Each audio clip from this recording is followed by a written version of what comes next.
Dieu s'est donné. Mon Dieu s'est donné. Je ne peux imaginer combien ça coûterait. À la croix, il a pris ma place. Mon Dieu s'est donné. Il a pris ma place. Il a pris ma place. Il a pris ma place.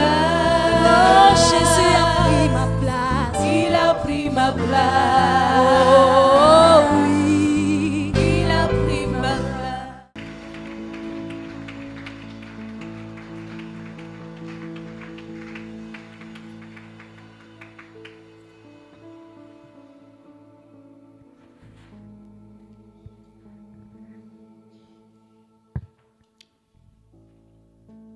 Pendant que, tout de suite là, pendant que nous étions là, à proclamer le règne de Dieu, lors du ministère du département de musique,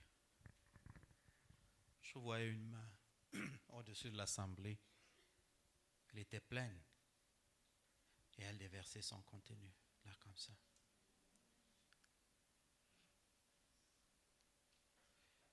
Elle déversait son contenu, mais la main ne se vidait pas. Et je voyais des gens venir en rang, chacun tendant la main pour recevoir de ce qui se déversait. Amen. Mais en même temps, je voyais aussi d'autres qui tournaient en rond, qui hésitaient. Ils hésitaient. Bien-aimé, quand on est devant le Seigneur, on hésite encore quoi? Tu hésites quoi? Tu demandes, tu attends quoi? Il y a des choses qui ne se répètent pas. C'est le philosophe Héraclite qui disait quoi? On ne se baigne pas deux fois dans un même cours d'eau. Pourquoi? Parce que l'eau que tu vois là, quand elle passe, elle ne revient plus jamais. Ce n'est qu'une nouvelle eau. Dieu fonctionne par saison. Tu rates une saison, celle-là peut se répéter peut-être très longtemps après ou même ne plus se répéter. Vous vous rappelez que Jésus, il est reporté dans la Bible que Jésus a pleuré 2 fois, n'est-ce pas? Pleuré là, avec les larmes. Premièrement, quand il était devant la tombe de Lazare, Lazare était son ami, il voyait ses sœurs Marthe et Marie pleurer. La Bible dit il fut ému de compassion. Le célèbre verset le plus court, Jésus pleura. La deuxième fois, j'aime toujours à le rappeler et surtout à me le rappeler. Il était à l'entrée de Jérusalem. Pendant que les gens criaient, Hosanna, béni soit celui qui vient au nom du Seigneur, étalant les pains, les fleurs, et les rameaux et autres. Le roi arrive, il se met à pleurer. Il dit, Jérusalem, Jérusalem, toi qui tues les prophètes. Il savait qu'il allait pour mourir. Ce triomphe n'était qu'éphémère, du moins en ce qui concerne ce temps de la passion que nous allons célébrer dans quelques semaines. Il dit, Jérusalem, Jérusalem, toi qui tues les prophètes. Et voici l'objet de sa tristesse. Il dit, si tu avais connu le temps de ta visitation. À chaque fois que nous ratons l'occasion d'entrer dans une visitation profonde avec le Seigneur, il est triste. Il est triste. N'accepte pas que la main du Seigneur vienne passer au-dessus de toi sans que tu ne recueilles. N'accepte pas cela. Dis-toi, il est hors de question que Dieu passe sans me toucher. Il est hors de question que ça finisse comme ça. Car je n'ai jamais vu un homme te chercher sans te trouver haut. Moi, je n'ai jamais vu un homme te chercher sans te trouver haut. Yédé babaï.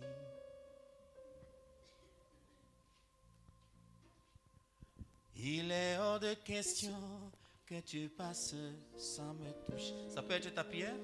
Il est hors de question que ça finisse comme ça. car je n'ai jamais Car je vu n'ai jamais vu un homme te chercher sans sans te te trouver. Car je n'ai jamais vu un homme te chercher sans te trouver. Yélélé baba,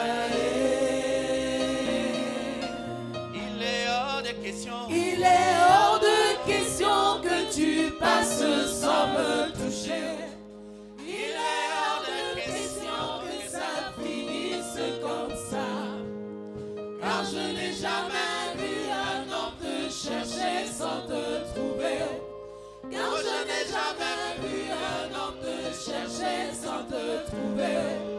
Yélélé baba, Papa est là, il va me toucher. Oh, oh. yélélé baba, Mon Dieu est là, il va me toucher. Oh, oh. yélélé baba, Mon Dieu est là, il va me bénir. Oh. yélélé baba, Mon Dieu est là, il va me bénir. Oh. yélélé baba, Mon Dieu est là, il va me parler. yélélé baba, Mon Dieu est là, il va me parler. yélélé baba, Mon Dieu est là, il va me toucher. Oh. yélélé baba, Mon Dieu est là, il va me bénir. Oh. yélélé baba, Ah, mon Dieu est là, il va me toucher. Oh. yélélé baba, Mon Dieu est là, il va me toucher. Oh. yélélé baba, Mon Dieu est là, il va me toucher. Oh. yélélé baba, Mon Dieu est là, il va me bénir. yélélé baba.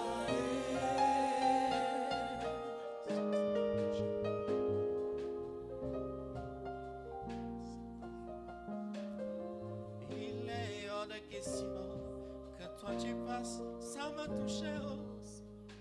Il est hors de question que ça finisse comme ça. Je n'ai jamais vu un homme te chercher sans te trouver. Oh. Je n'ai jamais vu un homme venir à toi sans te trouver. Oh. Il est hors de question que tu me parles et que ça sorte de l'autre côté. Il est hors de question que tu touches mon cœur sans que cela ne change. Il est hors de question que ma situation demeure la même. Il est hors de question que je vienne à tes pieds, rentre tel que je suis. Oh. Il est hors de question. Que tu passes sans me Il toucher. est hors de Il question. est hors de question que ça finisse comme ça. Car je n'ai jamais vu un homme te chercher sans te trouver. Car je n'ai jamais vu un homme te chercher sans te trouver. Yélélé baba,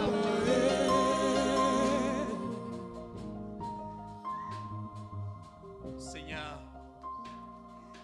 nous avons une seule prière en ce jour. Touche-nous. Touche-nous. Touche-nous. Nous sommes fatigués d'écouter les miracles des autres. Aujourd'hui, c'est mon miracle, Seigneur. Aujourd'hui, c'est toi et moi, Seigneur. Aujourd'hui, je suis là à tes pieds, Seigneur. Aujourd'hui, c'est moi qui parle et qui réclame ma part. Je ne veux pas seulement écouter le témoignage des choses, je veux aussi rendre mon témoignage. Je ne veux pas aussi élever les témoignages d'hier. Je veux un témoignage pour aujourd'hui, Seigneur. Je veux mon témoignage pour aujourd'hui, pas pour hier. Pour hier, je l'ai déjà fait. On a déjà acclamé. Mais je veux encore une fois de plus avoir une raison de t'acclamer, Seigneur. Me voici. Me voici, Seigneur. Que la chair se taise maintenant. Pour que seule ta parole résonne dans nos cœurs. Pour que seule ta voix se fasse entendre dans nos cœurs. Pour que seul tu puisses nous parler. Gloire à toi, Jésus. Gloire à toi, Père. Gloire à toi, Saint-Esprit, toi qui nous convaincs de péché, de justice, de jugement. Nous nous soumettons à ton ministère maintenant. et ce pour toujours. Amen. Amen.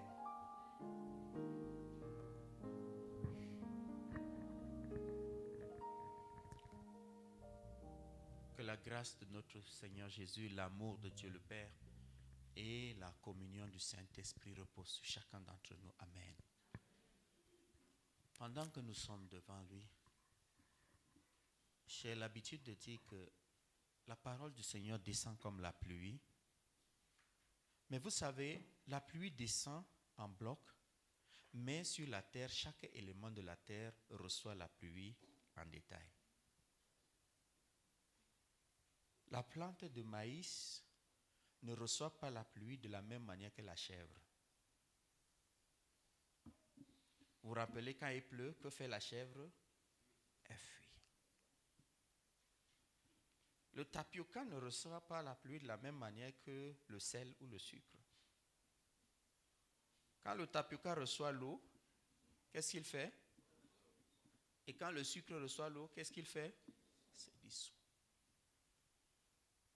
C'est à toi de savoir comment tu veux recevoir la parole de Dieu et ce que tu veux en faire. Amen.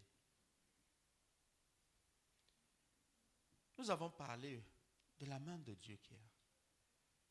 Je voudrais te poser une question. Réfléchis et puis je voudrais que tu poses la question à ton voisin ou ta voisine de gauche ou de droite ou alors de gauche et de droite. À toi de voir. Et si à l'instant Dieu se présente devant toi et te dit: demande-moi une seule chose, une seule, et je la réaliserai à l'instant même. Quelle serait ta demande? Une seule chose, à l'instant même, et je réalise. Quelle serait ta demande? Tourne-toi vers ton voisin, pose-lui la question. Je sais que toi tu as bien compris la question, mais ce n'est pas sûr que lui il a compris. Si Dieu descend tout de suite là devant toi, tu le vois, il te voit. Il te dit: demande-moi une seule chose.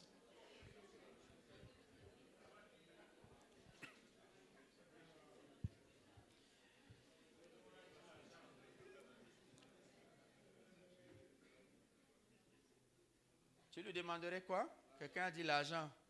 Quelqu'un d'autre dit quoi? La vie éternelle. Ah, tu ne l'as pas encore, frère. Ah, d'accord. Amen. Que le Seigneur exauce chacun. Quoi encore? Tu lui demanderais quoi? Changer le régime pour d'autres. La connaissance. Je m'en vais nous raconter deux anecdotes, deux petites histoires concernant l'ancien président Ahidjo. Cette histoire m'a été confirmée. Ces histoires m'ont été confirmées par plusieurs personnes. Un jour, lors de la fête de l'unité, je crois, c'était là, celle-là, en tout cas de la fête nationale, il y a toujours réception au palais. Et puis un des camarades du président se retrouvait dans la salle aussi et il se croise avec le président. Vous savez que ce n'est pas toujours évident de les croiser quand ils sont surtout dans les cérémonies officielles. Parce que là, il y a le protocole. Ah, c'est comment ça va? Oh, c'est comment les camarades d'école. Mais dis donc, qu'est-ce qu'elle peut faire pour toi? Il dit que, gars, moi, je veux boire. Je veux boire. Il appelle dans le protocole: ouvrez-lui la cave. Oui. Il dit: ouvrez-lui la cave. Il y avait toutes sortes de liqueurs, whisky, même ce que toi et moi, nous n'avons jamais encore vu de nos yeux. Le gars a bu. Sûrement, il avait beaucoup d'histoires à raconter après. Je dis que ceci m'a été confirmé par plusieurs sources. Une autre histoire, toujours avec le président Ahidjo. Ça s'est passé, je crois, à Garoua. Quelqu'un m'a même donné le nom des acteurs, mais malheureusement, j'ai oublié. Il était venu en visite officielle. Lui faisait le tour des régions. Alors, un de ses camarades vient le voir aussi, en audience. Ah, ok, il s'entend, il parle tout. Et puis, il dit: ok, est-ce qu'il y a quelque chose que moi je peux faire pour toi? Le gars lui dit ceci: je voudrais juste une chose. Quand tu finis ta visite et que tu seras en train de rentrer, tu montes dans l'avion, n'est-ce pas? Tu montes les marches Tu rentres et puis tu fais semblant d'avoir oublié quelque chose. Tu redescends quelques marches et tu fais appel à moi, tu me chuchotes quelque chose à l'oreille. C'est tout ce que je veux. Je vous rappelle que c'est une histoire qui m'a été confirmée par plusieurs sources. C'est tout ce que moi je veux. Rappelez-vous ma question de départ. Si Dieu est là devant toi maintenant, il te demande moi une seule chose. Dis-moi, moi, qu'est-ce que toi tu vas lui demander? Et donc, chose promise, chose due.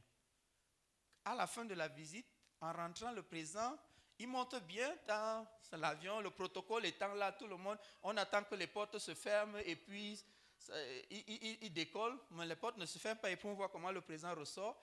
Et puis le chef de protocole monte rapidement, il lui chuchote quelque chose, là, il appelle donc son ami là. Son ami monte jusqu'à sa marche, il lui chuchote, bon, personne ne sait ce qu'il lui a dit. Et puis il est remonté, il est parti. C'est tout. Mais quand l'avion a décollé, vous venez voir la foule qui se bousculait pour rencontrer le monsieur. Mon gars, j'ai mes conteneurs qui sont bloqués au port.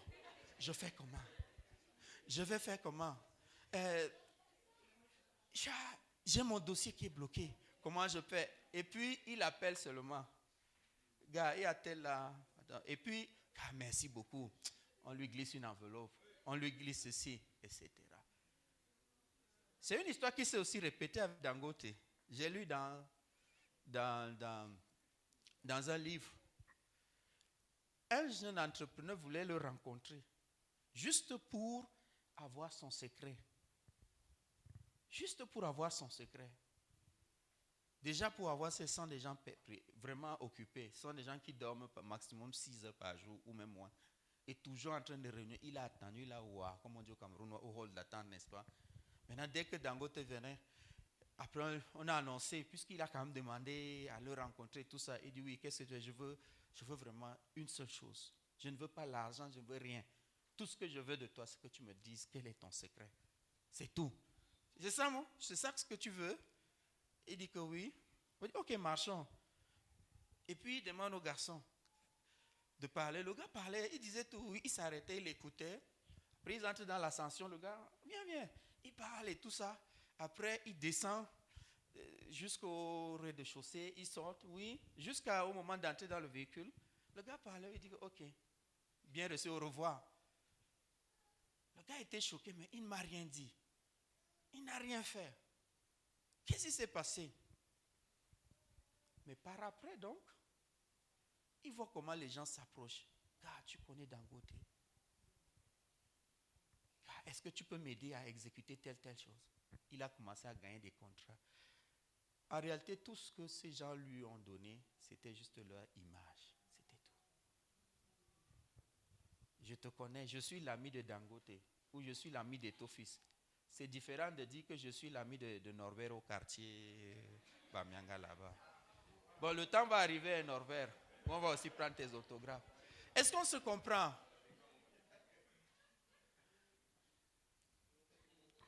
C'est pourquoi la question, du moins le thème d'aujourd'hui, c'est qu'il y a les miracles, mais il y a le miracle. Est-ce que tu le savais? Il y a les miracles et il y a le miracle. Maintenant, c'est à toi de choisir entre les miracles et le miracle. C'est pourquoi je te pose la question, une seule chose que Dieu te demande, c'est quoi? David disait quoi? Une chose que je dis, une seule. C'est quoi? D'être dans ta présence. C'était ça son miracle. Dieu est accessible à tous. Il est disposé à écouter et à répondre à tout le monde. La question c'est quelles sont nos attentes vis-à-vis de lui.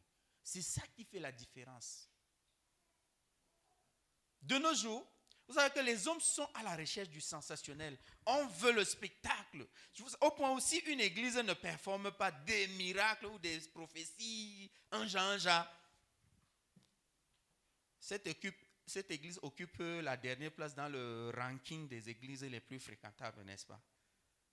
Alléluia! yeah, do you want it? Hallelujah, do you want it? Receive. Et puis les gens partent tomber.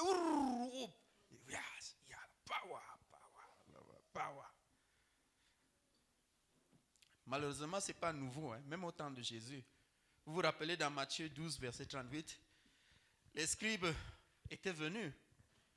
La Bible dit quelques-uns des scribes et pharisiens prirent la parole et dirent à Jésus, Maître, je veux te voir faire un miracle. Ça nous plaît de te voir faire un miracle. Dieu n'est pas un artiste ou un divertisseur, bien-aimé. Dieu n'est pas un amuseur. Tout ce qu'il fait a un sens. Tout ce qu'il fait est calculé. Dieu ne fait jamais rien pour rien. Retiens ça, bien-aimé. Tu vas dire, Dieu, guéris-moi. La question qu'il va te poser, c'est, il va te guérir pourquoi? S'il n'y a pas une raison derrière ta guérison, il ne te guérit pas. Tu me suis? Il n'est pas insensationnel. Tout ce qu'il fait est chargé d'apporter une grâce particulière à ceux qui le reçoivent. Je répète, tout ce que Dieu fait est chargé d'apporter une grâce particulière à ceux qui le reçoivent. J'ai trouvé très intéressant la définition du mot miracle que l'Église catholique de France a donnée sur leur site web. Ils disent ceci, le miracle c'est un fait extraordinaire et suscitant de l'admiration en dehors du cours habituel des choses. C'est ce que notre papa a défini en disant quelque chose qui se passe de manière extraordinaire dans un laps de temps et de manière non répétitive, du moins non incrémentée.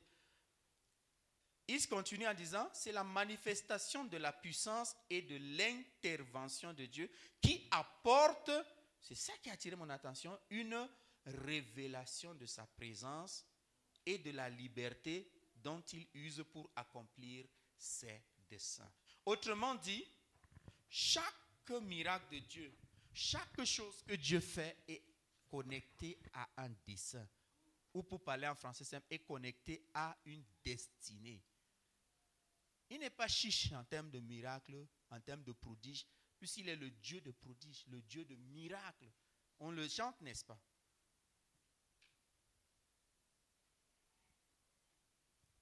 Je me rappelle, c'était dit avril 2022, ici nous avions eu un partage sur le thème la mentalité d'esclave. Je suis rentré sur mes notes et je relisais ceci. On ne grandit pas dans la foi en s'appuyant sur les miracles. On n'entre pas dans sa destinée en comptant sur les miracles ou sur le sensationnel. On grandit plutôt dans une relation, et j'ajoute maintenant une révélation profonde et toujours recherchée avec le Seigneur. En d'autres termes, tout miracle que Dieu réalise dans ta vie et dans ton entourage devrait t'apporter une réalisation précise dans l'accomplissement de ta destinée. Nous sommes dans l'année des miracles.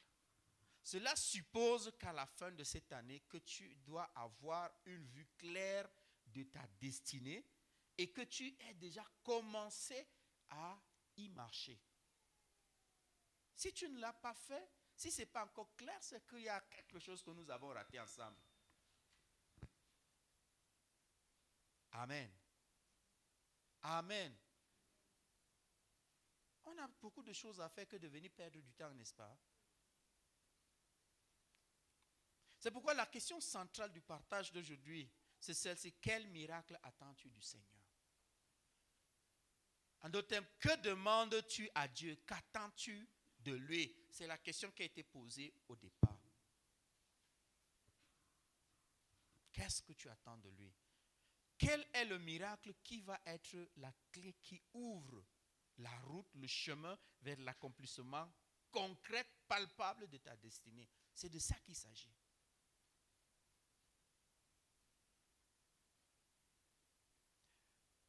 Pour répondre à cette question, je nous propose, après une brève définition du mot miracle tel que pris du grec, 5 exemples du Nouveau Testament. J'espère que nous aurons le temps de parcourir les saints, mais sinon, le temps faisant, je m'arrêterai là où je pourrais m'arrêter, mais je voudrais à la fin que nous passions un peu de temps dans la prière, de manière concrète.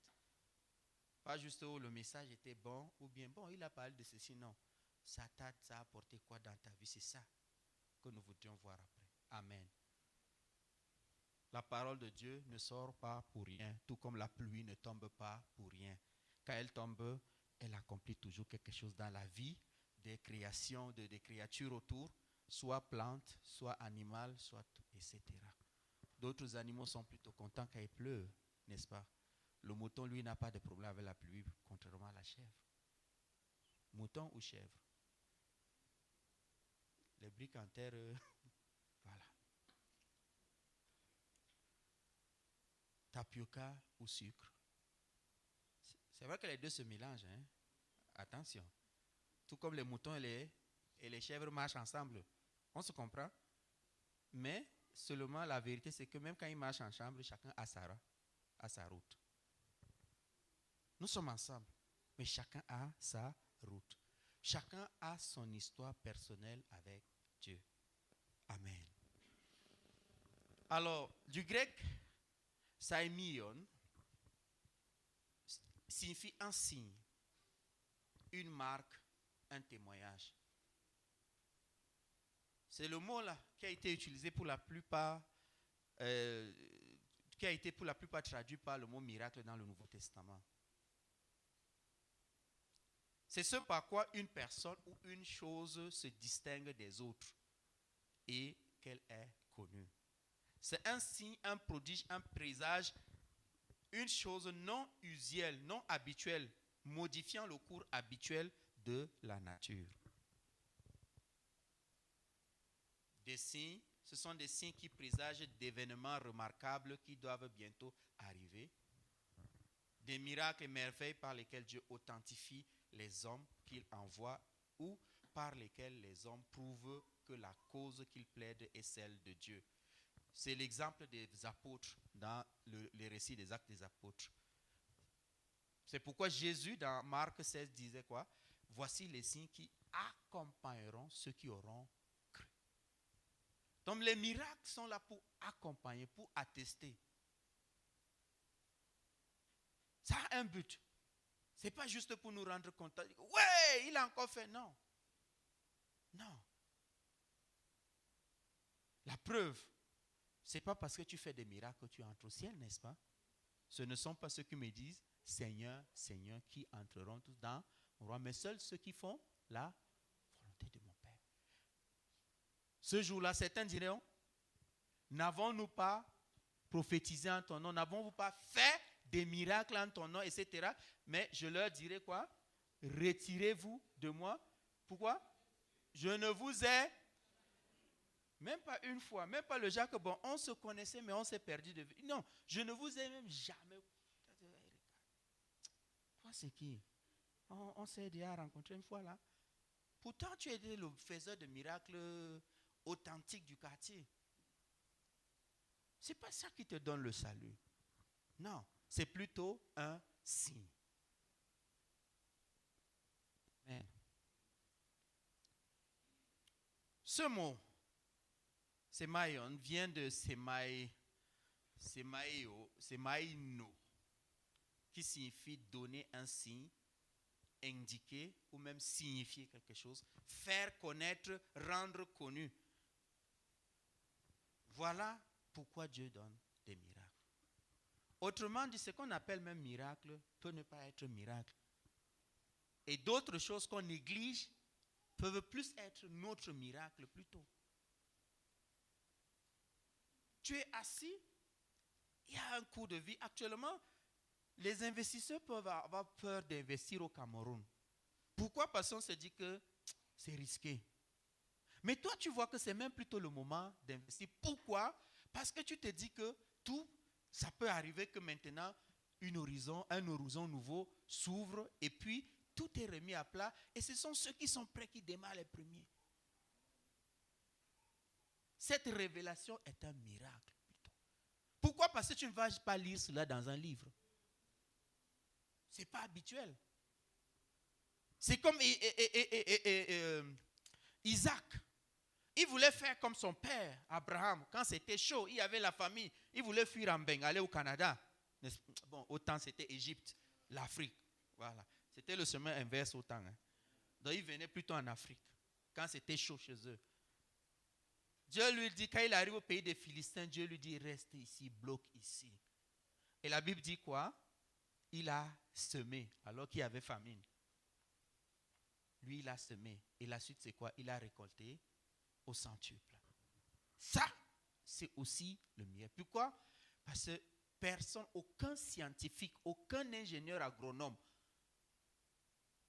ne pouvait lui conseiller quelque chose ici. Et on allait tous le taxer de quoi? De fou. On dit qu'il y a un boulon qui s'est un peu dévissé dans la tête là. Pourtant, c'est ça que tu as fait. Je voudrais que nous voyions le cas du paralytique dans Jean chapitre 5.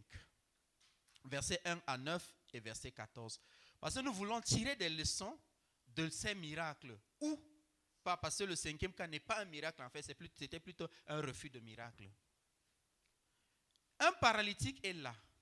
Ça fait 38 ans, c'est-à-dire avant que Jésus ne soit né, qu'il était là couché au bord de la piscine de Bethesda. Il était là. La Bible dit quoi?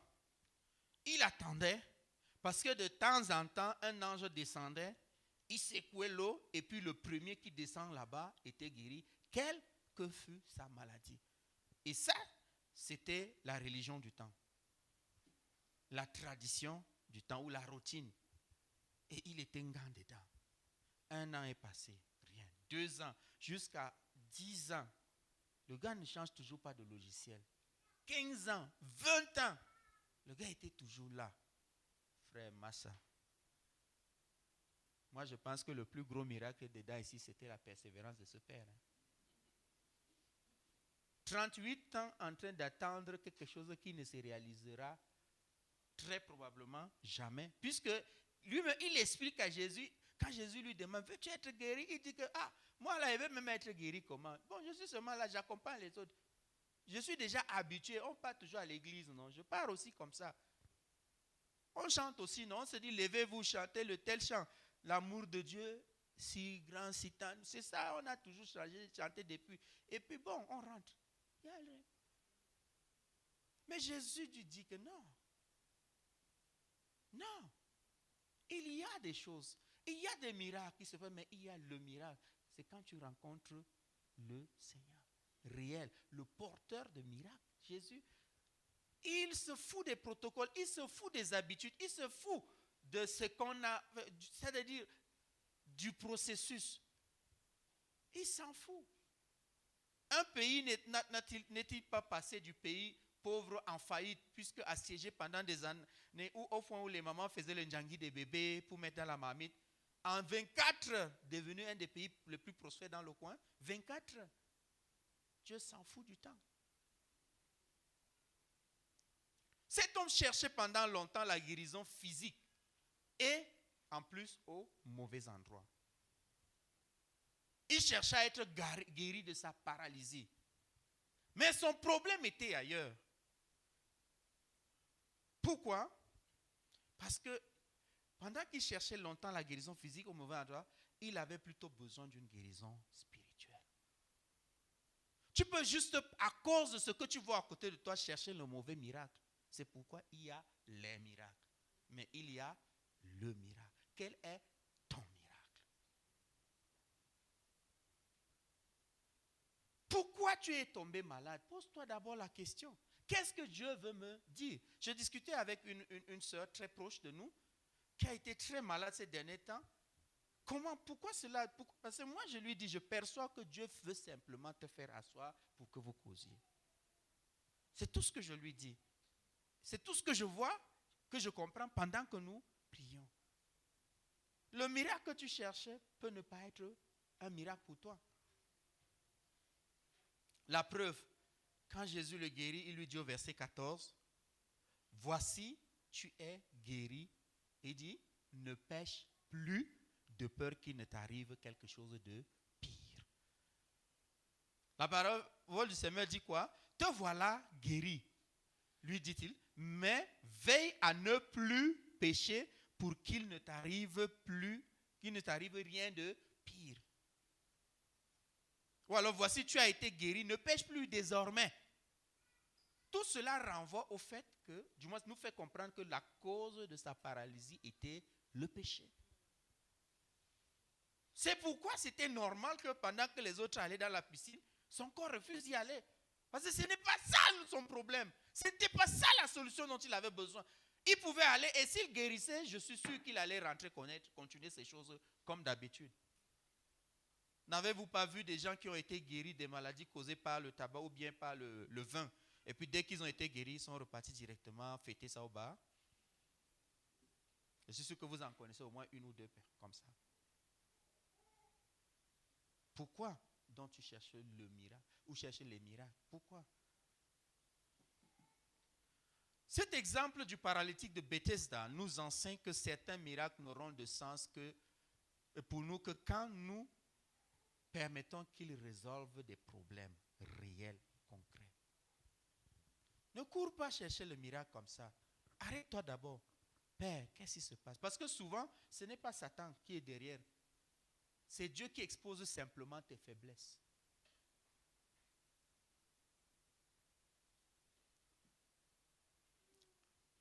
Vous vous rappelez que environ 15 000 personnes, j'estime à 15 000 personnes qui ont mangé les 5 pains et 2 poissons là. J'estime parce qu'on avait juste compté les hommes. Hein. On n'a pas compté les enfants, les jeunes, les moins de 20 ans et autres. Donc je me dis autour de 20 000 peut-être, juste une estimation proche. De tous ceux-là, juste quelques versets plus loin, la Bible dit quoi? Ils l'ont quitté. Et sûrement, parmi ceux qui criaient crucifiez-le, il y en avait aussi dedans. C'est vrai ou c'est vrai?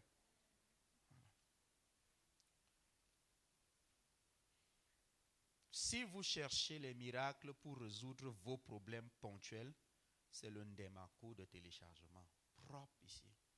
Je répète, si toi tu cherches le miracle juste pour résoudre ton problème ponctuel, c'est-à-dire ce que tu ressens dans ton corps ou bien ta vie tourne en rond, machin, c'est le ndémarco de téléchargement. Il n'y a pas d'autre issue.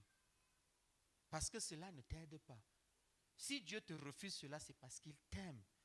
Il veut te réorienter vers la bonne direction.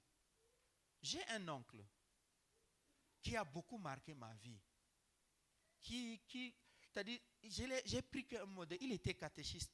Un temps, il a été malade. Il me racontait, ça c'est une conversation que j'ai eue avec lui, comment un temps, il était mort et il a visité le paradis. Comme il était rayonnant en parlant de cela. À l'heure où je vous parle, je suis en train de prier pour son salut. Oui, vous avez compris. Je parle d'un oncle à moi.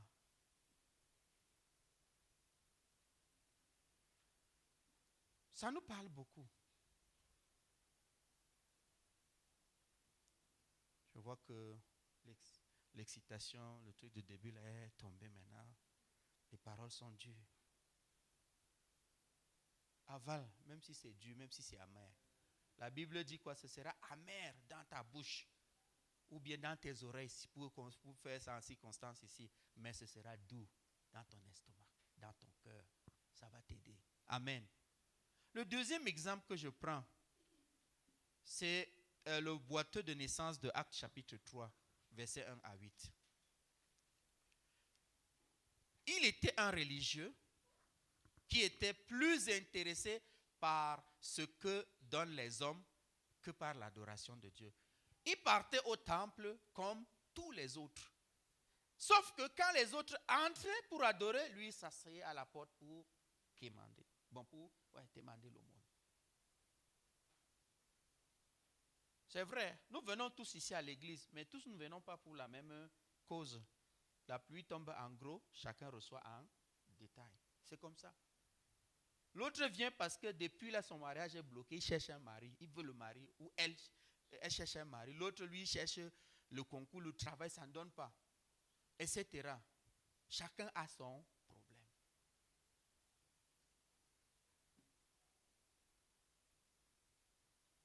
C'est ça le problème que nous avons souvent. Nous ne cherchons pas Dieu pour la bonne raison ou pour la bonne cause.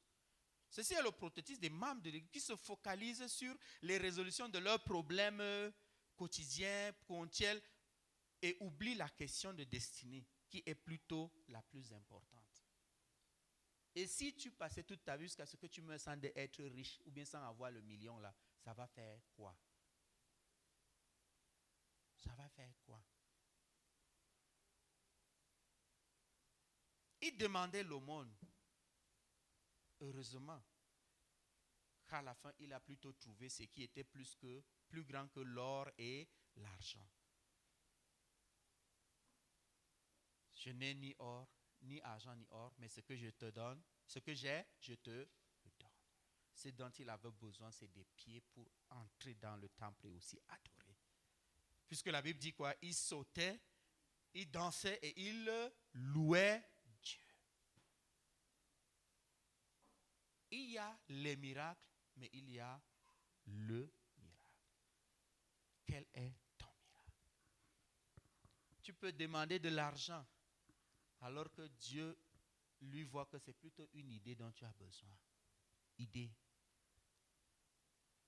Et avec cette idée, au lieu d'avoir l'argent, tu auras plutôt l'argentier. L'arbre qui produit l'argent.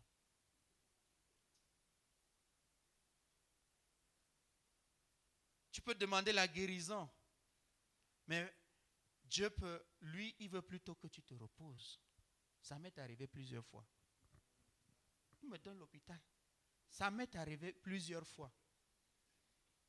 Je savais pertinemment que non, je suis malade. Mais c'est parce que j'ai exagéré.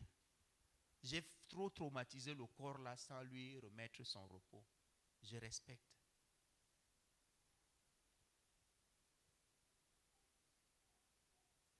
Je répète encore, qu'est-ce que tu demandes à Dieu? Qu'est-ce que tu attends de Dieu? Le troisième exemple que je voudrais prendre, c'est celui de Bartimée. Je vais l'appeler Bartimée l'opportuniste. Bartimée était un opportuniste. Je fais le récit de Marc, Marc chapitre 10, verset 46 à 53. La Bible dit qu'il était en bord de route. Jésus passait. Il passait de Jéricho pour quelque part là-bas. Et puis, lui, il ne voyait pas. Mais en tant qu'aveugle, les gars sont très sensibles en ce qui concerne les sons, les bruits, les vibrations et autres. Je dis que non, ces sons, ces bruits, ces vibrations, ce n'est pas habituel. Peut-être il tire d'abord très bien son assiette. Il augmente le volume. Baradiallah, baradiallah. Voilà. Mais il se rend compte que non. Ce qu'il entend des gens, ce ne sont pas les gens de Baradiallah qui vont lui satisfaire le Baradiallah. Il attrape, il demande, il y a quoi? On lui dit que c'est Jésus de Nazareth qui était Wallahi. Aujourd'hui, c'est aujourd'hui. Today na today. Il se lève, il crie. Écoutez, il ne parle pas à Jésus le guérisseur. Il parlait à Jésus qui? Fils de David. Je pense que le papa nous avait expliqué ce que ça signifie. Jésus, fils de David. Ça signifie quoi? Son attention n'était pas portée sur le faiseur de miracles, mais sur le Messie qu'Israël attendait. Chaque fois qu'on prononce Jésus, fils de David, on parlait de la mission messianique du Christ, comme fils de David, puisque David était la figure prophétique de ce Messie qu'on attendait. C'est pourquoi même quand les gens voulaient le faire taire et autres, il augmentait le volume. Et imaginez le nombre de personnes qu'il y avait là. Je peux dire des milliers. Puisqu'en une occasion, Jésus avait donné à manger à plus de 20 000, n'est-ce pas? Il y a des milliers. Mais Jésus pouvait entendre sa voix. Comme cette femme qui touchait aussi son vêtement. Ça signifie que lui, Jésus, il sait reconnaître la bonne motivation. Même au milieu des milliers, des milliards de personnes qu'on est sur la tête, il sait reconnaître. Et il s'arrête. Quand Jésus lui demande, qu'est-ce que tu veux? Il dit, je veux voir. Il n'a pas dit, voici mon assiette. L'or et l'argent t'appartiennent, verse seulement. Il dit, non, moi c'est voir. Et la Bible dit quoi? La suite, il a continué avec Jésus. C'est comme cet ami d'Aïd, je lui dis que moi, je ne veux rien. Fais seulement semblant de sortir de ton avion pour me parler. C'est tout ce que je veux.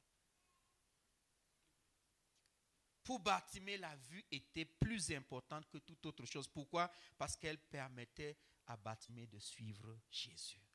Et remarquez très bien, regardez l'intention de l'homme.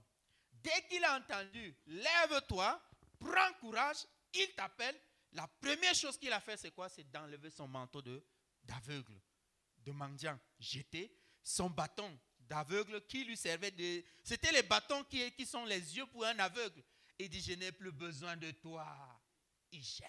Pourquoi? Parce que j'ai maintenant celui qui est la vie, la lumière. Et la lumière ne se voit pas dedans, ça se voit avec les yeux-ci. Amen. Regardez donc la différence, bien-aimés. Si toi tu veux le miracle juste pour nous faire le témoignage que tu avais tel problème, Dieu a résolu, c'est bien. Nous on va applaudir, ça va fortifier notre foi, mais ça va seulement s'arrêter à ce niveau-là. Regarde plus loin que cela, bien-aimé. Plus important encore, ça c'est le cas qui m'a le plus marqué. C'est le cas de l'impotent de Lystre. Dans Actes chapitre 14, verset 8 à 10. Nous allons lire cela. Gloire à Dieu, Enéo s'est défâché. Donc, on peut maintenant lire au tableau. On peut y aller ensemble. On y va. À Lystre se tenait assis un homme impotent des pieds, boiteux de naissance et qui n'avait jamais marché. Il écoutait parler Paul et Paul, fixant les regards sur lui et voyant qu'il avait la foi pour être guéri, dit d'une voix forte, « Lève-toi droit sur tes pieds. » Et il se leva d'un bond et marcha. Amen. Il n'avait pas demandé à être guéri. Il avait juste développé la foi.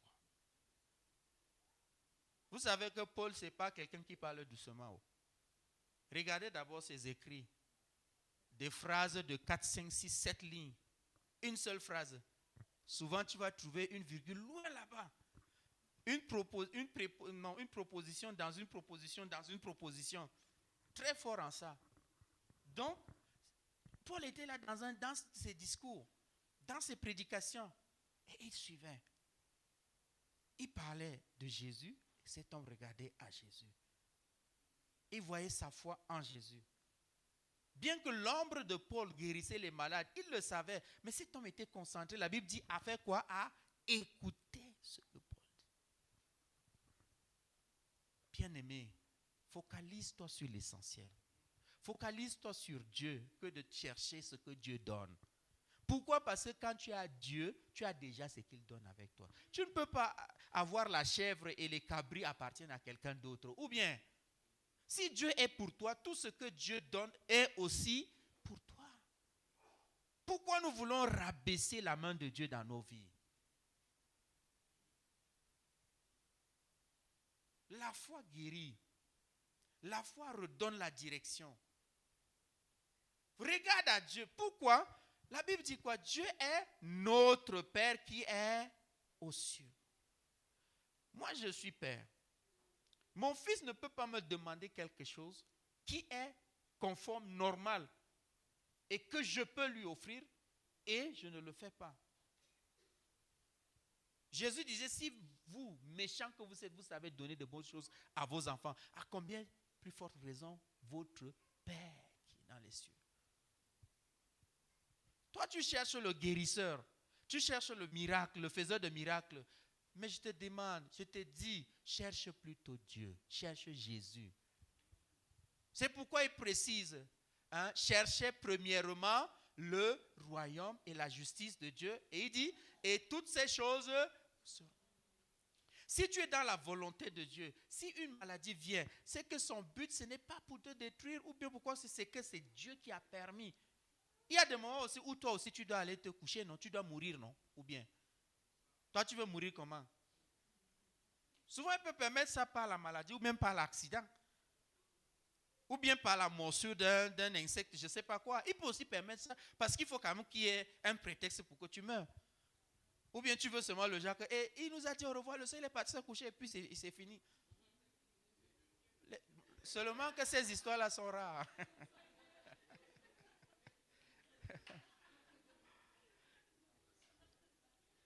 Quand notre attention est portée sur Dieu, sur sa connaissance et sur l'intimité avec lui, les miracles deviennent une conséquence évidente de notre vie.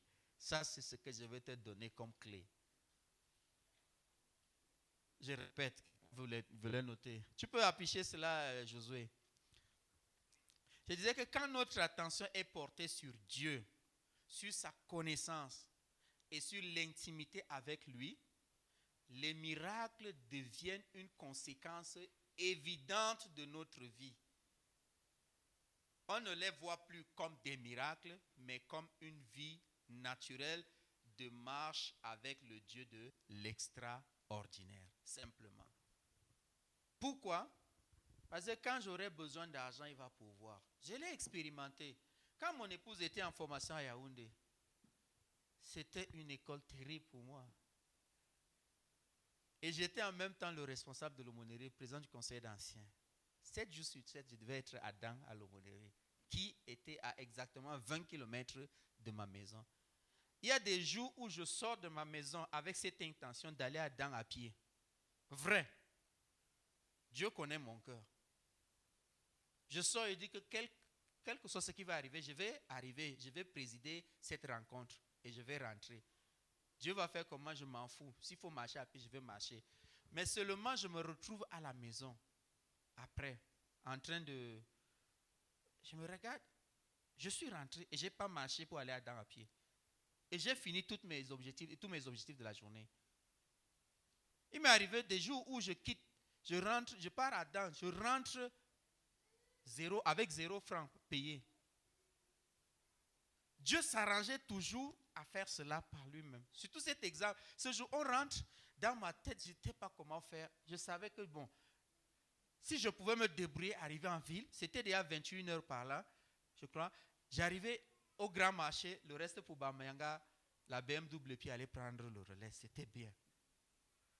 Parce que j'avais, je ne sais pas si c'est 250 ou 300, combien à poche. Devant, derrière, et je ne savais pas si les enfants avaient mangé à la maison. Quand on était là, on était avec les frères, les docteurs, les professeurs Ayatou, les docteurs Grain et autres, et tout ça. On arrivait, et puis dès qu'on arrive, chacun veut payer. Il dit que non, président, laisse, on va payer, on va gérer. Bon, on fait quand même semblant avec un peu de honte. Non, non, comment je peux? Non, ça va, président. Voilà, on gagne. J'avais un secret. Vous savez que quand les temps sont durs, l'intelligence devient fertile aussi. Hein. Je sais qu'à partir de 20 heures comme ça, le secret pour ceux qui sont en Bamyanga, c'était quoi? C'est de marcher quelque part, venir vers la pharmacie en tente là. C'est comme si vous voulez aller à l'hôpital là, vous vous arrêtez là-bas. Pourquoi? Parce que les gars sont en train de rentrer. Donc, au lieu de vous demander 400, 500, même si tu donnes 200, entre, ils ne perdent rien. J'étais là, je stoppe quelqu'un, et puis je vois que la personne n'avait pas de gilet, mais il revient quand même. Il me dit que bon, moi j'avais déjà arrêté de travailler, mais allons quand même. J'ai dit, Bamyanga, petit avion. J'ai 200. Il dit, viens, on part. J'arrive à petit avion, il me laisse, et puis je mets la main pour sortir les 200, parce que là, j'allais avoir 100 francs de reliquat. Il dit, non, laisse, je ne travaillais plus. J'avais déjà enlevé mon gilet. J'étais seulement aidé. Je reste et dit que ça aussi, c'est le miracle. C'est le miracle. Ou bien, c'est ordinaire. Ça se passe chaque jour. Si demain, je partais à Dan avec l'intention maintenant de rentrer dehors, ça allait se passer. Non, bien aimé. Active plutôt ta foi. Active ta foi. Je me rappelle, je suis allé au Stuco à Douala, n'est-ce pas? Avec combien? Avec 1000 francs, non, avec 500 francs dans la poche. Aller-retour, et puis je suis rentré avec un t-shirt de 1500 sur ça même. Quand tu es dans la volonté de Dieu, même la nature obéit aux circonstances pour que ta destinée se réalise. Pourquoi? Parce que Paul nous dit dans Romains chapitre 8 verset 19 que même la nature attend avec un ardent désir. Quoi? De qui? De qui? Non, dis bien. La révélation des... Il n'a pas dit la révélation des enfants de Dieu. Faites la nuance. Faites la nuance. La nature n'attend pas la révélation des enfants de Dieu. Enfant de Dieu, tu es sauvé. D'après Jean 1, 12, n'est-ce pas? À tous ceux qui l'ont reçu, à ceux qui ont cru en son nom, elle, la parole, c'est-à-dire Jésus, leur a donné quoi? Le pouvoir, c'est un droit de devenir quoi? Enfant de Dieu. Ça leur donne cette identité de sauver. Mais Paul nous rappelle dans Galates chapitre 4, tel verset, il dit quoi? Mais aussi longtemps que l'héritier, que le prince est enfant, il n'est en rien différent de quoi? De esclave. Pourquoi? Parce que pendant que tu es nouveau là, tu n'as pas encore intégré la parole de Dieu pour avoir le statut de fils ou de fille. Pendant que les païens pleurent le ngémé, tu pleures aussi le ngémé. Parce qu'on dit que les temps sont durs, tu vas aussi pleurer les temps sont durs. On dit que vraiment, ouais, on va faire comment? Toi aussi tu vas dire, ouais, on va faire comment? Pourquoi? C'est la nature d'enfant influence encore ton statut de fils. C'est les matures, ceux qui connaissent leur vraie identité, qui imposent, qui impactent les choses, qui impactent le monde. J'aime souvent dire, on fait souvent les prières syndicales. C'est-à-dire, on se comporte devant Dieu comme des syndicalistes. Comment? Remarque, sur 5 sujets de prière que tu as élevés, combien de sujets sont des revendications? Dieu guérit mon enfant. Dieu donne-nous la nourriture. Dieu, tu vois que la voiture est gâtée. Dieu, c'est-à-dire, tu es focalisé sur toi, sur des choses que tu vas mourir et laisser ici. Enfant de Dieu. Sauvé, oui, mais tu ne bénéficies pas de tout ton statut, de celui qui est à la ressemblance de Dieu.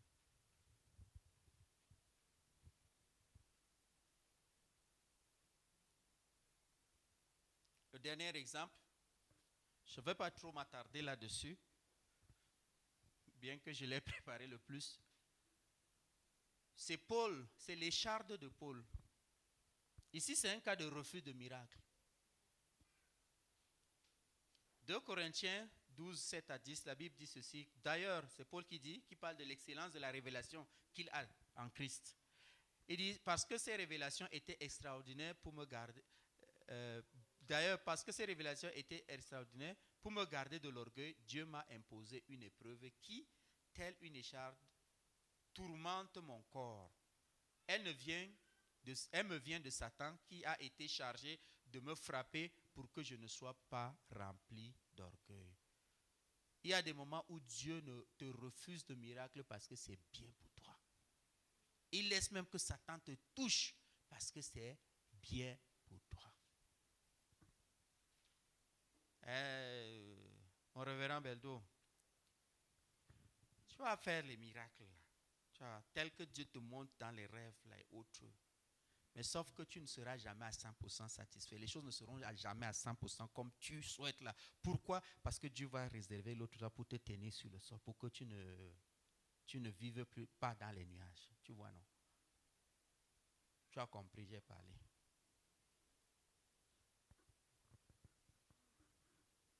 Même quand souvent, ou très souvent les factures seront très difficiles à régler, sois confiant. Parce que la preuve, c'est qu'à la fin, elles sont toujours réglées, non? Malgré le fait que même pour le mois qui vient, on se demande, sois tranquille. Il y a des choses que Dieu ne va pas permettre dans ta vie simplement parce qu'il préfère qu'il ait son enfant avec lui-même, n'étant pas à 100% épanoui que de perdre son enfant.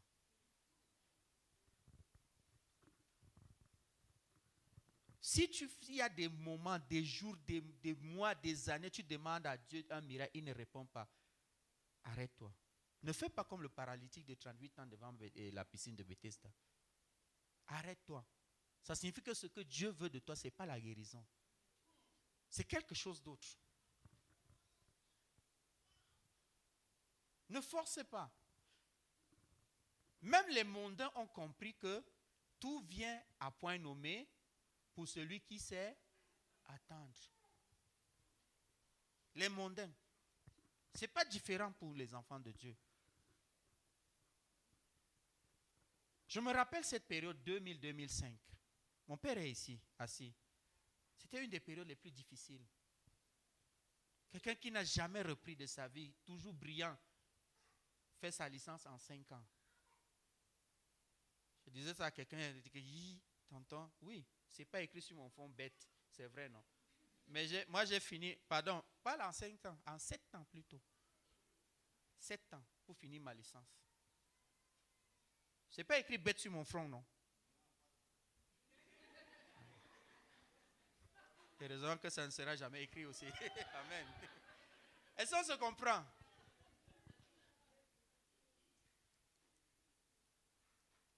C'était une période vraiment où j'ai passé un temps de dépression profonde, faite de maladies, de désespoir, de déception. Le frère Nico est là, puisque c'est en cette période qu'on s'est connus. Il se rappelle sûrement de mes grosses lunettes desquelles je ne me séparais jamais. Tant que j'étais éveillé, je devais à tout avoir les lunettes. Sinon, la tête allait exploser. On disait quoi? Hypermétropie. Sinusite, 3 types de sinusite, frontale, ethmoïdale, nasale. Et ce matin, encore quand j'étais en train de revisiter cela, j'ai vu sur Internet, on dit quoi, la sinusite frontale et ethmoïdale sont des cas rares qui entraînent souvent des problèmes d'yeux et quelques autres problèmes aussi. J'ai dit, donc je comprends pourquoi j'avais mal aux yeux. La fièvre typhoïde, sans compter le palu, bon, c'était viens pas, n'est-ce pas? Je cherchais la guérison. Je priais. Je passais tout mon temps à gémir et à verser des larmes. Gros gaillard dans sa vingtaine. Chaque nuit.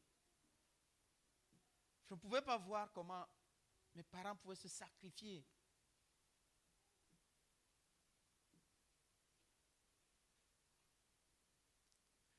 C'est-à-dire toutes mes logiques bibliques étaient secouées. Je ne comprenais rien. J'avais fini par accepter mon statut, ma condition de malade chronique. J'avais fini par accepter cela. Pourquoi? Parce qu'un jour, j'étais en traitement à Yaoundé. On m'avait prescrit un médicament. Le médicament s'appelle quoi? Je pense que c'est propanol. J'ai pris le médicament. Les maux de tête ont cessé. J'étais devenu bête. J'étais embrouillé. Je ne savais pas ce qui m'arrivait. Alors que ça devait être ça la condition normale des hommes. Mais pour moi, c'était devenu une seconde nature. Pourquoi? Parce que j'avais intégré la maladie comme ma première nature. Je dormais, je me réveillais avec les maux de tête, je dormais avec les maux de tête. J'ai appris à dormir dans les maux de tête. Et là, ma question était devenue à ce moment, Seigneur, je ne te demande même plus de me guérir, mais dis-moi pourquoi je suis malade. La semaine passée, quand mon épouse a fait des rangements dans ma chambre, ça m'a permis de rentrer chercher mon cahier de souvenirs, mes cahiers de souvenirs. Je lisais ces parties. Je voyais les promesses de Dieu pourtant. Aujourd'hui, je peux dire que Dieu est fidèle. Tout ce qui est... J'écrivais juste ce que j'entendais comme ça. Est-ce que c'est quelqu'un qui me parlait ou c'est quoi? J'écrivais. J'avais confiance que c'était quand même Dieu. Le pire dans cela, c'est que je priais pour les malades. Eux, ils guérissaient. Moi-même, j'étais malade. J'ai dit, Dieu, explique-moi ceci. Moi, je ne comprends plus rien ici. Quelqu'un malade, viens frère, prie pour moi. Je m'assois, on prie. La personne dit, ouais frère, on rend grâce à Dieu, je suis guéri. Je dis, Dieu, moi, il prie pour les autres. Ils guérissent. Moi-même, malade. J'ai besoin que tu m'expliques ça. Rien. Jusqu'à ce qu'un jour, j'étais à Yaoundé en 2002, septembre, j'ai fait cette prière. C'était une prière de douleur, mais je l'ai faite. J'ai dit, Seigneur, la Bible dit, Romains 8, 28, toutes choses concourent au bien de ceux qui aiment Dieu, de ceux qui sont appelés selon son dessein. Ses desseins. Je t'aime. Je ne sais pas en quoi ceci concourt à mon bien, mais j'accepte, c'est ta parole. J'accepte que c'est vrai. Je te loue pour ce qui m'arrive. Jérémie 29, 11. Je sais les projets que j'ai sur vous. Projet de paix et non de malheur, afin de vous donner l'avenir et de l'espérance. J'ai dit, Seigneur, où est mon avenir? Où est mon espérance dans tout ce qui est? Frère, je ne croyais plus au futur. Vivre, mourir, pour moi, c'était la même chose. En réalité, j'étais déjà mort en mon âme. Une seule chose m'empêchait de me suicider. Je connaissais déjà Dieu. Je connaissais déjà Jésus. J'avais déjà une histoire avec Jésus. C'était la seule chose qui m'empêchait de penser au suicide. Mais j'ai dit, les larmes qui coulaient de mes yeux, ce jour attestaient la profondeur de ce qui sortait de mon cœur. Jésus, j'accepte. Seigneur, j'accepte. Merci pour cela. Ta parole est vraie. Je ne vois pas, mais je te dis merci. Pour une première fois, et ça, c'était le plus grand miracle que j'ai jamais expérimenté de ma vie. J'ai ressenti une paix profonde. Je n'étais pas guéri, puisque 3 ans après, j'ai encore continué. Et ma guérison est venue du moment où j'étais allé à une école biblique en Norvège, où je me suis rendu compte que je pouvais tenir des gens, leur parler de Dieu, ça leur touche, ça change leur vie. C'est là où j'ai reçu mon appel. Il a fallu 5 ans à Dieu pour me dissuader de mon projet d'être professeur d'université, chercheur et ingénieur de son et voyager partout pour les conférences et autres. Il lui a pris 5 ans. Dans les 5 ans de maladie, c'était un 5 ans de formation, de co-dialogue avec Dieu. Pourquoi? Parce que la plupart de ce que je vous dis, je partage avec vous, c'est en cette période que je les ai apprises.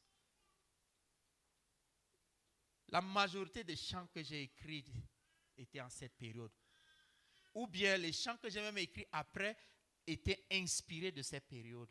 Le style, le lyrique et tout. Je parle maintenant de cette période avec beaucoup de fierté et de joie. Pourquoi? Parce que Dieu a utilisé cela pour me recadrer. Écoute, tu n'as pas besoin de miracle pour tout ce qui t'arrive. Certaines choses, Dieu veut plutôt attirer ton attention pour que tu t'asseyes. Il veut avoir une conversation avec toi. Il ne veut pas que tu fasses comme les autres, que tu vives comme les autres, ou bien que les autres soient ta référence. Parce que son histoire avec toi est unique. Est-ce que tu es prêt maintenant à laisser Dieu écrire les pages de ton histoire? À ce que toi et Dieu vous vous asseyez ensemble, que vous commenciez maintenant à écrire. Dieu, je veux connaître quel est même ton programme pour moi. Je veux marcher dessus. Je veux faire cela. Que tu ne recherches pas les choses simplement parce que tu as entendu le témoignage de tel frère ou de telle sœur. Le témoignage, c'est fait pour t'encourager, pour te dire que c'est possible avec Dieu. Mais son témoignage, c'est son témoignage. Dieu veut faire ta part de témoignage. Dieu veut faire ta part d'histoire à toi et lui. Est-ce que tu peux maintenant commencer à dire, oh Seigneur, je voudrais. Bien-aimé, je refuse que tu m'écoutes juste pour dire que, oh, il a bien parlé. Je n'ai pas bien parlé, je n'ai rien dit. C'est Dieu qui t'a parlé. Qu'est-ce que tu fais maintenant de la parole de Dieu qui sort, qui te retrouve? Est-ce que tu vas encore laisser cette opportunité passer comme ça, sans que cela ne soit marqué d'une pierre blanche? Est-ce que tu vas laisser ta famille continuer toujours à mener cette vie de souffrance telle qu'elle a mené jusqu'ici? Est-ce que tu vas continuer à voir ta vie, ta carrière toujours tourner en rond, sans savoir exactement quel est l'impact que Dieu voulait faire dans la vie des personnes à travers toi?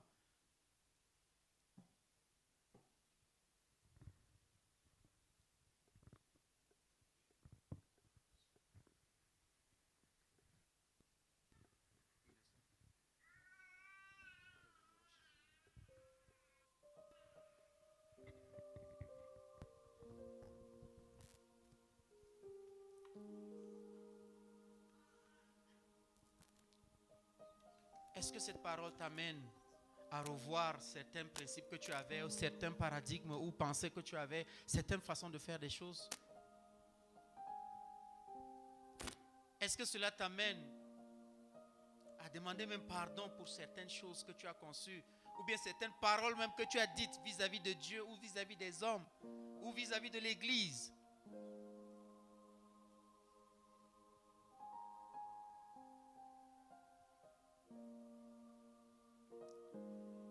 Est-ce que cette parole t'amène à reconsidérer certaines de tes convictions? C'est le temps de prendre des décisions. C'est le temps de laisser Dieu te toucher. C'est le temps de le laisser t'orienter vers le vrai miracle, le miracle de destinée de ta vie.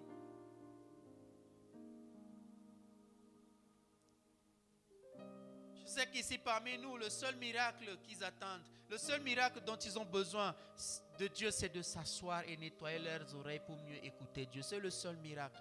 Pourquoi? Parce que Dieu dit qu'il a déjà tout accompli, il a déjà tout fait. Mais c'est ta disposition qui n'est pas favorable à cela.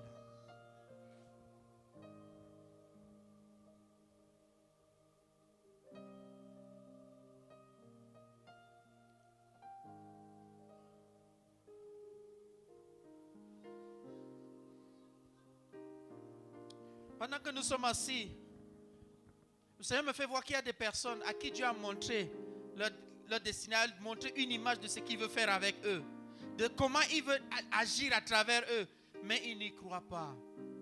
Ils ne voient pas comment les choses peuvent se passer de l'état où ils sont maintenant vers cela. Dieu est le Dieu de l'impossible. Rien ne lui est impossible. C'est celui qui peut prendre quelqu'un qui était dans les fumiers, dans la boue, et en faire un roi. Quelqu'un qui était un berger. Les bergers étaient considérés comme les derniers de la classe en ce moment, et faire de lui un guerrier, héros d'une nation et plus tard roi d'une nation, image, préfiguration du Christ. Il est capable de le faire.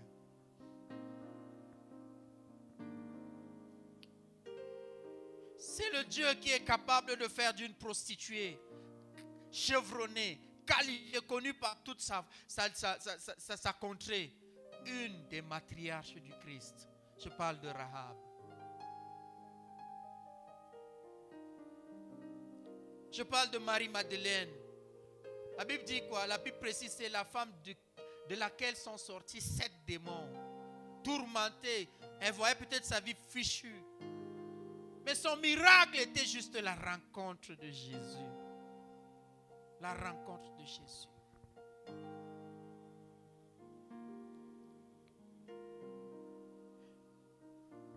Et même pendant que nous sommes là, toi, qui sait que tu viens seulement à l'église par habitude, ou bien parce que tes amis sont là, tu veux rencontrer, ou bien parce que c'est bien de venir à l'église, mais tu n'as pas encore une expérience réelle, profonde avec Jésus. C'est le moment de fixer cela. C'est le moment d'inviter Jésus dans ta vie pour qu'il soit ton maître, celui qui te guide, parce qu'il est le chemin, la vérité et la vie. Le chemin ne se perd jamais. La vérité ne se trompe jamais. La vie n'amène pas à la dépression. La vie donne le bonheur aux gens.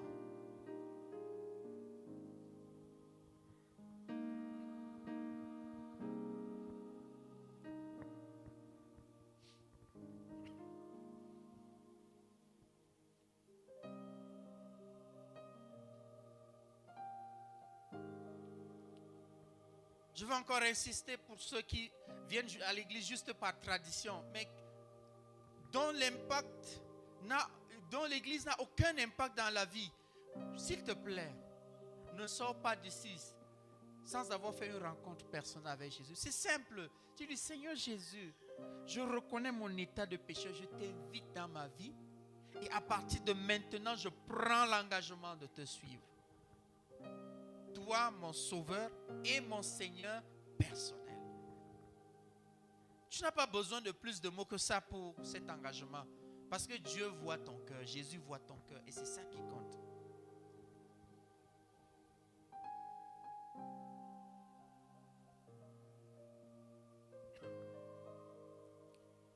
Quand je n'ai jamais vu un homme te chercher sans te trouver où. Non, non, je n'ai jamais vu un homme te chercher sans te trouver.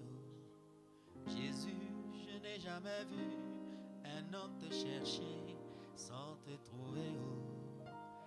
Moi, je n'ai jamais vu un homme te chercher sans te trouver. Oh. Non, je n'ai jamais vu un homme te chercher sans te trouver. Oh. Moi, je n'ai jamais vu un homme te chercher sans te trouver. Oh. Pour cela, il est hors de question que tu passes sans me toucher. Oh. Il est hors de question que ce culte finisse comme ça. Il est hors de question que ce temps passe sans que tu ne me touches. Il est hors de question que ce culte finisse comme ça. Il est hors de question que je rate ce moment où tu visites. Il est hors de question que je passe à côté de ce moment. Il est hors de question que tu passes sans me toucher. Oh. Il est hors de question que ça finisse comme ça. Comme moi je n'ai jamais vu un homme te chercher sans te trouver. Oh. Je n'ai jamais vu un homme venir auprès de toi et rentrer près d'eux. Je n'ai jamais vu un homme t'invoquer sans réponse. Je n'ai jamais vu un homme venir à tes pieds et rentrer dessus. Il est hors de question que tu passes sans me toucher. Oh. Il est hors de question que ce temps finisse comme ça. Il est hors de question que je vienne ici et je rentre tel que j'étais. Il est hors de question que tout finisse comme ça. Il est hors de question que je te touche sans impacter ma vie. Il est hors de question que ma vie continue d'être fade. Il est hors de question que je te touche sans un effet. Oh. Il est hors de question que je passe du temps ici sans réponse. Je n'ai jamais vu un homme s'approcher de toi sans être touché. Je n'ai jamais vu un homme te toucher sans effet. Oh. Je n'ai jamais vu un homme venir à toi et être rejeté. Je n'ai jamais vu un homme venir à toi et être rejeté.